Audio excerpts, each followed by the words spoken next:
യേശു പറഞ്ഞ എന്താ? നിങ്ങൾ എന്നെ തെരഞ്ഞെടുത്തതല്ല, ഞാനാ നിങ്ങളെ തെരഞ്ഞെടുത്തത്. ആ തെരഞ്ഞെടുപ്പിന്റെ പേരാ കൃപ. ദൈവത്തിന്റെ കൂട്ടുവേലക്കാരൻ. ദൈവത്തിന്റെ കൂട്ടുവേലക്കാരൻ എന്ന് പറയുമ്പം ദൈവത്തിന്റെ സ്റ്റാൻഡേർഡിൽ നടക്കുന്നവൻ.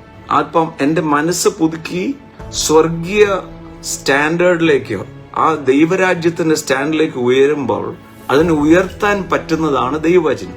ഞാൻ എന്നോട് തന്നെ ചോദിക്കേണ്ട ചോദ്യമാണ്, ഈ എഴുതിയിരിക്കുന്നത് ഞാൻ വിശ്വസിക്കുന്നുണ്ടോ? അതോ ഇത് പ്രസംഗ വിഷയമാണ്? ഇത് പ്രസംഗ വിഷയമല്ല, ജീവിതമാണ്. എന്നിൽ ഇരിക്കുന്നവൻ ഈ ലോകത്തിലുള്ളവനേക്കാളും വലുതാണ്. അത് പറയണം.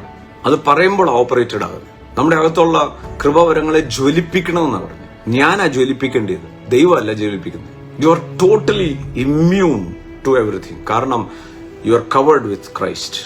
ക്രിസ്തുവേഷന്റെ അകത്തായിരിക്കുന്നത്. അതുകൊണ്ട് അവൻ പറഞ്ഞതുപോലെ അവനിൽ ഇരിപ്പിൻ. ലോകത്തിൽ ആ സീസണൽ ചേഞ്ചസ്, സീസണൽ ബാക്കിയെല്ലാം വരുന്നത്. നമുക്ക് സീസണൽ, അത് സൂര്യത്തിന്റെ കീഴിലുള്ളവർക്ക് ഇതെല്ലാം. നമ്മളെ സ്വർഗീയ സ്ഥലത്തായി ഇരുത്തിയിരിക്കുന്നത്.